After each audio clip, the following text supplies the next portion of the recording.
Bonjour à tous, ravi de vous retrouver sur le plateau d'HP Hour. Dans quelques instants, je rejoindrai mes amies chroniqueuses. Il y aura cette semaine Corinne qui viendra nous parler de l'agenda des concerts. Et puis Claire avec sa toute nouvelle rubrique qui va vous parler maternité. Et puis on va parler d'un métier, j'oserais dire méconnu, vous verrez. On en parlera un peu plus en détail dans quelques instants avec notre invitée de la semaine, Béatrice. Voilà, j'espère que vous êtes bien installés. HP Hour, c'est dans quelques instants.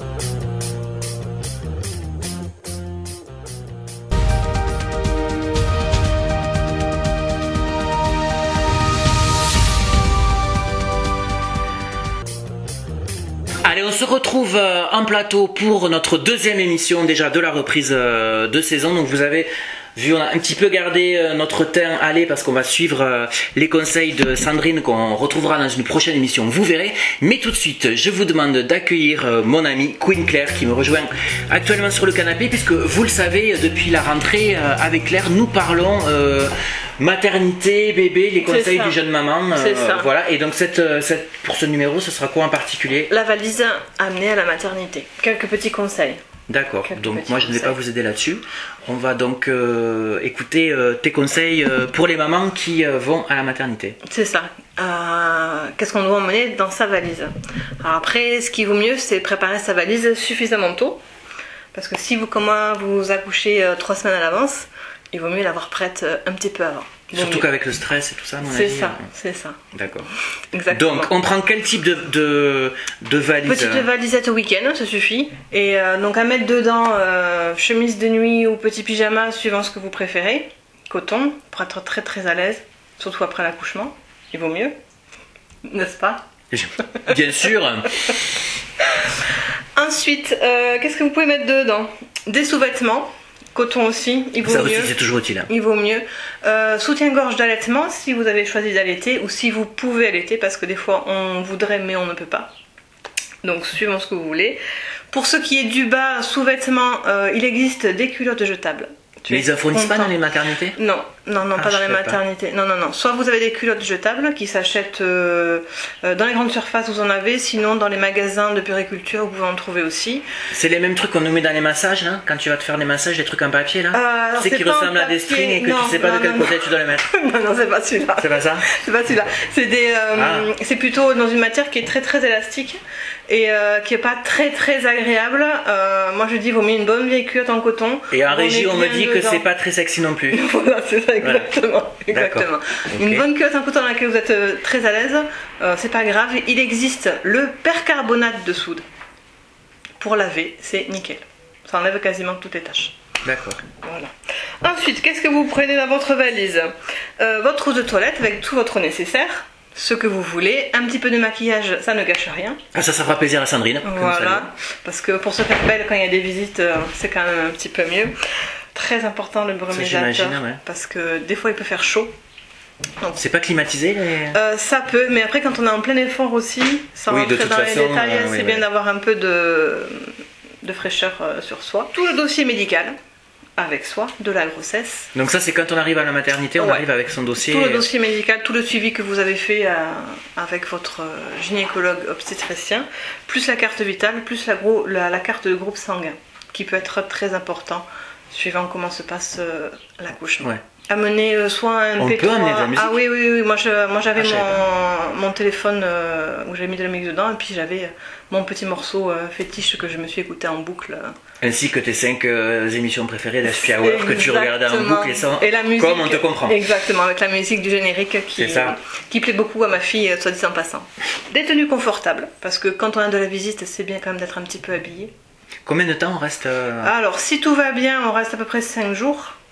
Si tout va bien, et après tout dépend de s'il y a eu une césarienne, si l'accouchement a eu quelques Ah oui, des tenues confortables aussi, peut-être un peu sympa pour quand ils font les photos là, parce qu'il y a un photographe. C'est ça, il y a un photographe qui passe. Si on est un peu. Bon. C'est ça, il y a un photographe qui passe dans les chambres, qui prend des photos des parents, du bébé. On peut récupérer les photos après plus tard. Ok, oui, donc prévoyez-vous une tenue un peu sympa. C'est ça, un peu sympa pour tout ça. Et ne pas oublier non plus dans la valise quelques petites choses pour le papa. Parce qu'il ne faut pas oublier le papa. Mais j'allais dire, tu as oublié de prendre le papa dans ta valise. C'est ça. Avec un qui a fait un malaise dans la voiture parce que voilà. C'est ça. D'accord. Parce qu'elle était stressée. Donc voilà, petite chose à prendre avec soi pour amener à la maternité. Ok, si vous n'avez pas eu le temps de noter toutes les choses à prendre... Je vous ferai un petit récapitulatif en sachant que la liste n'est pas exhaustive. Bien sûr. Donc vous pouvez rajouter tout ce qui vous semblera. Mais ça, c'était vraiment les incontournables. Voilà. Et donc on les retrouvera sur la page Facebook de l'émission. Claire nous préparera un petit récap. Exactement. Merci beaucoup Claire. C'est l'occasion pour nous d'accueillir à présent notre invité de la semaine. On va parler d'un métier... peu connu. C'est un métier d'enseignant mais particulier. On va en savoir plus dans quelques instants avec notre invité de la semaine. Il s'agit de Béatrice que l'on accueille tout de suite.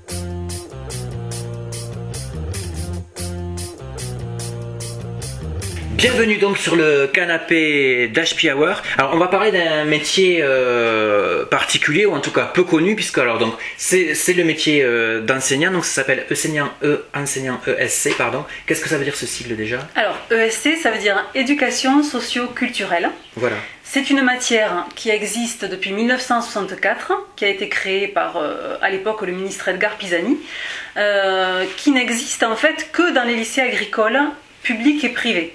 Alors c'est l'occasion de dire que donc vous officiez au lycée alors moi j'enseigne Jean Monnet de Vic, donc au lycée pour faire un lien avec le local qui donc ont ce poste. Il y a un seul poste de ce genre ou Non, nous sommes 3 parce que de l'éducation socioculturelle il y en a à tous les niveaux, de la 3e en passant par le bac pro, la filière générale et technologique, le BTS et la licence professionnelle pour ceux qui continuent ensuite. Donc ça fait beaucoup d'heures et le lycée Jean Monnet compte 350 étudiants, enfin apprenants, donc nous sommes 3. D'accord. Et vous, ça fait combien d'années que vous avez ce poste-là? Alors à Vic ça fait 13 ans et ça fait déjà 16 ans que je l'enseigne. Et la particularité de cet enseignement, contrairement aux autres, c'est qu'on a 2 casquettes. En fait, on est 2/3 du temps enseignant en classe, entre 4 murs, voilà, et 1/3 du temps, on est animateur. D'accord, animateur socio-culturel, oui.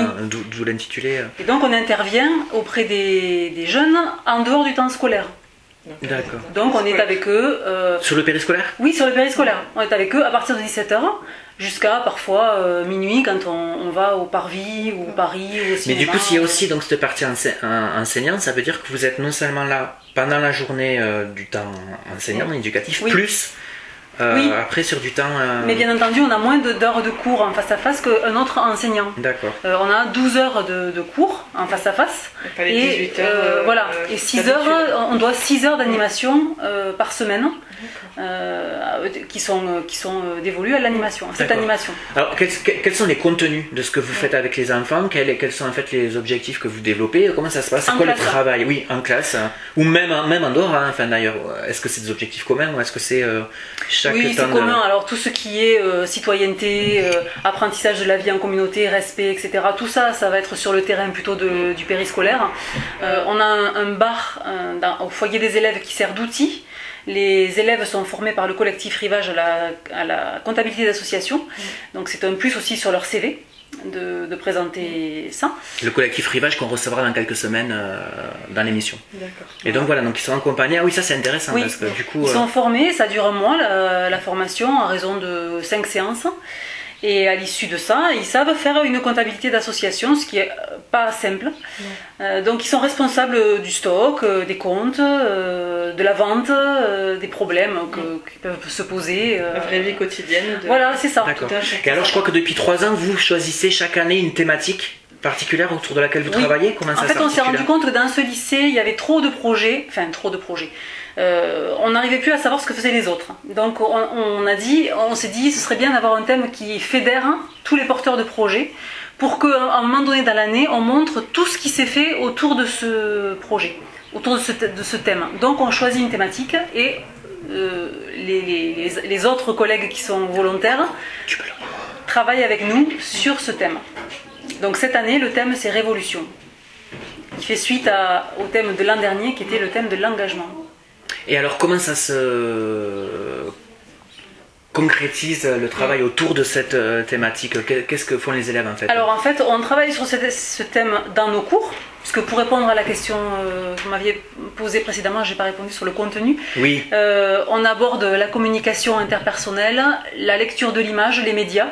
Ça, c'est très intéressant. Donc à travers tous ces domaines, en fait, on les aborde, mais par le prisme de la thématique de l'année.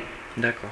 Donc ça veut dire que je vais aller chercher, je vais faire une filmographie, je vais aller chercher des articles de presse, je vais guetter sur le net tout ce qui se rapporte à cette thématique, et eux, en fonction de leur niveau bien sûr, vont être amenés à faire des exposés, des interviews, des micro-trottoirs, des petites émissions, voilà, Ouais, tout ce genre de choses. D'accord. Et donc du coup, je crois que dans ce cadre-là, vous travaillez aussi à l'élaboration, la mise en place d'un festival Oui, absolument. dont on peut parler, qui s'appelle Artère, je crois. Oui, c'est ça. Ça fait 4 ans qu'on a initié ce petit festival qui grossit au fil des années.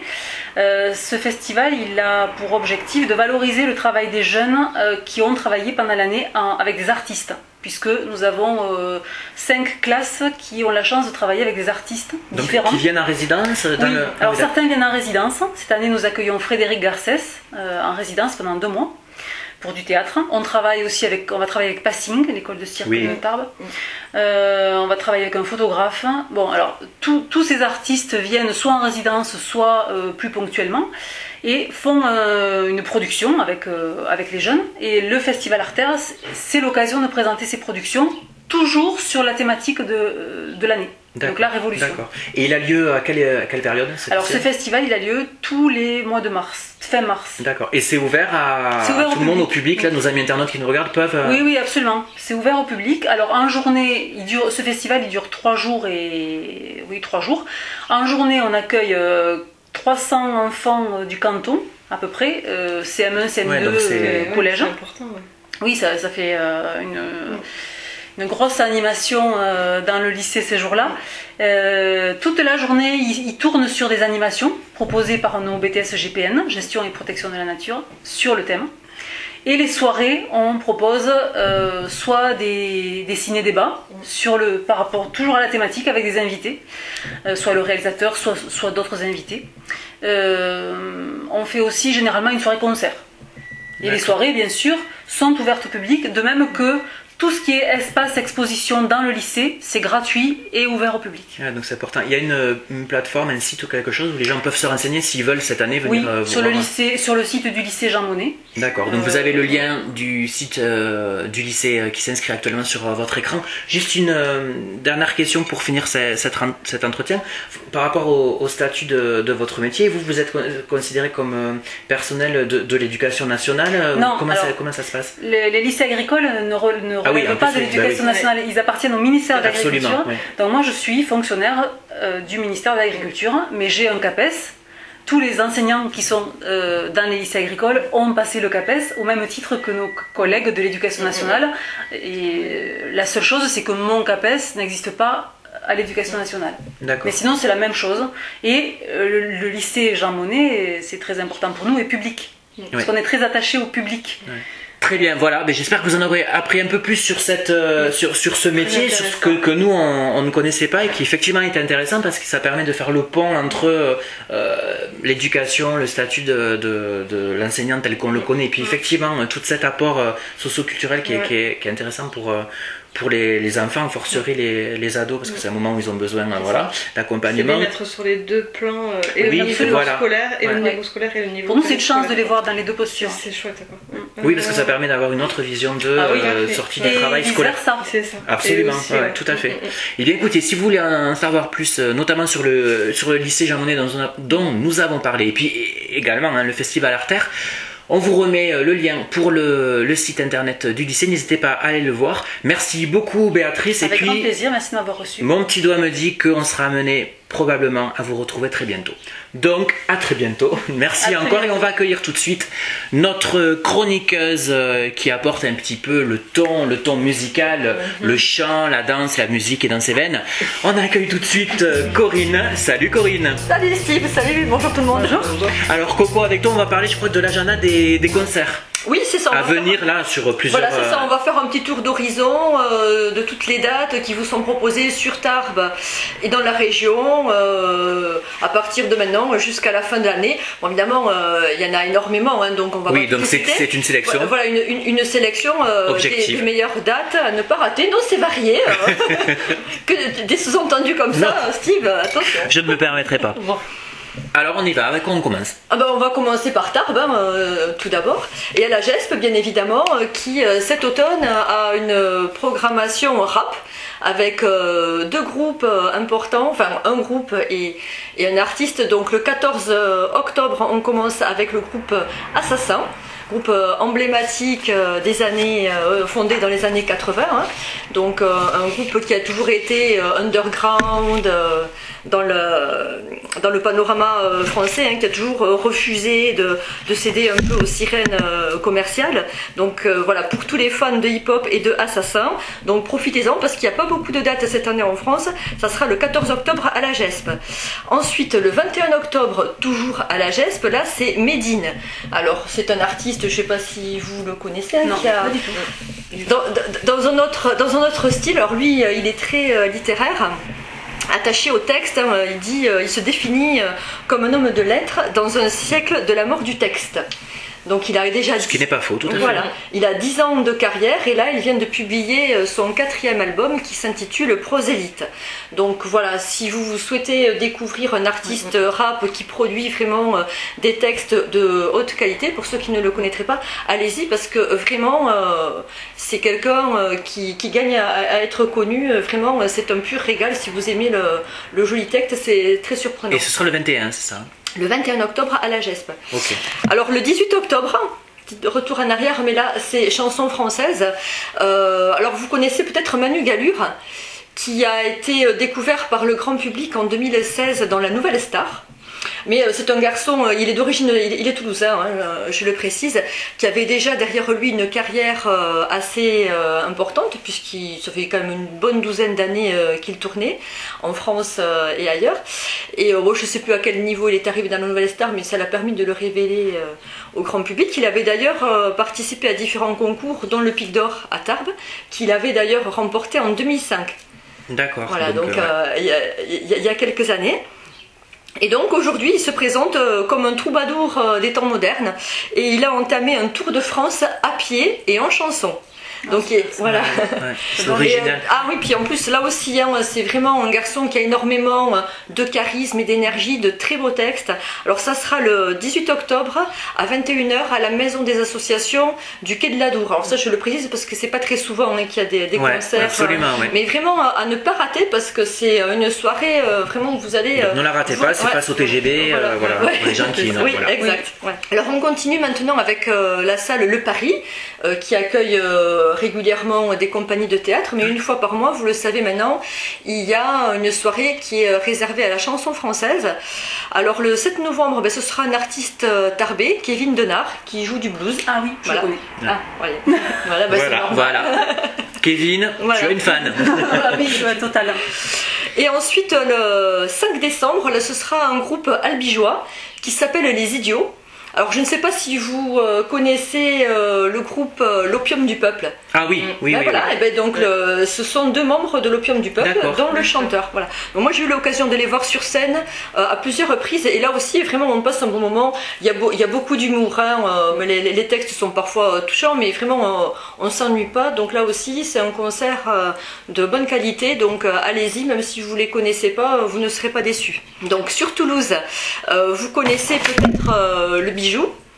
La salle du Bijou, donc qui est quand même très connue, c'est un haut lieu de la chanson française et qui fête là cet automne, merci le producteur, qui fête cet automne ses 30 ans.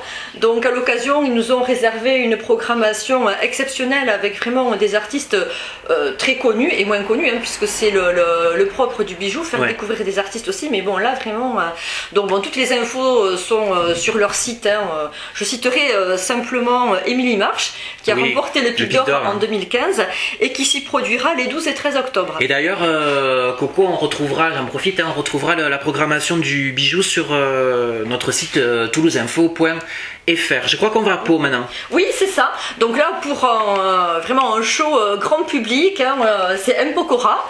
Donc, ah oui, vraiment, oui, alors. Vous savez que depuis quelques mois maintenant, il fait une tournée dans laquelle il reprend les plus grands tubes de Claude François. Oui. Donc, mais tu l'as vu sur scène cet été d'ailleurs. Oui, donc c'est un très beau spectacle avec des danseuses, de beaux costumes. Vraiment, on ne s'ennuie pas, hein, on chante, on danse. Donc si vous aimez Claude François, voilà, non, mais vraiment. Donc voilà, alors ça sera, je vérifie la date, le 17 novembre au Zénith de Pau. En revanche, si vous ne pouvez pas y aller, mais sachez que vous pourrez voir M. Pokora à Tarbes. Mais non. Mais si. Mais quando? Mais au CGR, ça sera les 7 et 8 novembre. Parce que vous savez que le CGR diffuse les concerts.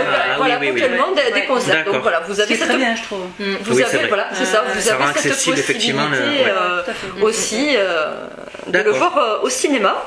Alors on continue toujours sur Pau, alors là bon avec un chanteur dans un autre registre qui a une grande expérience de la scène, puisqu'il s'agit de Michel Sardou qui après 52 ans de carrière fait ses adieux à la scène. Ah parce que j'allais te dire mais je crois qu'il a déjà fait ses adieux. Si vous êtes fan de Michel Sardou, allez-y parce que ce sera vraiment la dernière fois que vous pourrez l'applaudir sur scène. Jusqu'à la prochaine déclaration.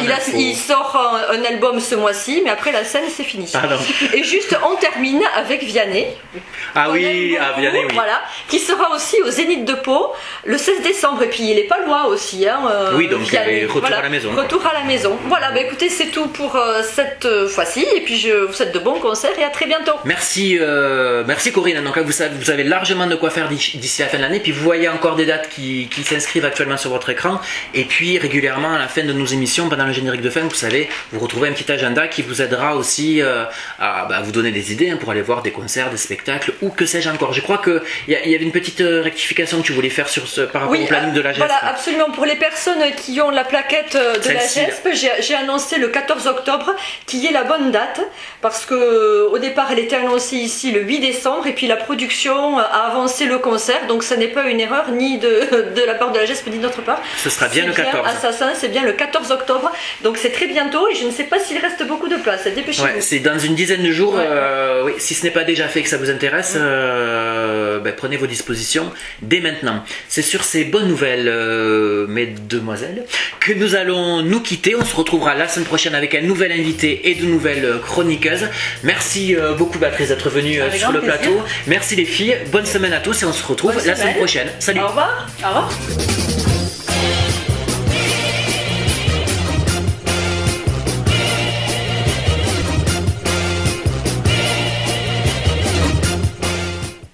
Journée mondiale de la non-violence. Alors quand je te fais deux, ça veut dire qu'il reste 2 minutes, 1, 1, et après quand il y a plus rien, ça veut dire que voilà. Quand je fais ça, ça marche. Poésie, bonjour. Ça marche. Juste une question, c'est vous voir en fait, on se voit tous. Là, non, parce que là elle est là. Elle est pour l'instant invitée. Tout à fait. Comme elle est invitée, je la vous vois et après quand elle est chroniqueuse, il n'y a plus aucune marque de respect. Donc, j'ai 3 minutes. je crois qu'on va parler un petit peu. Oui, non mais attends, le problème c'est que j'ai pas mes fiches.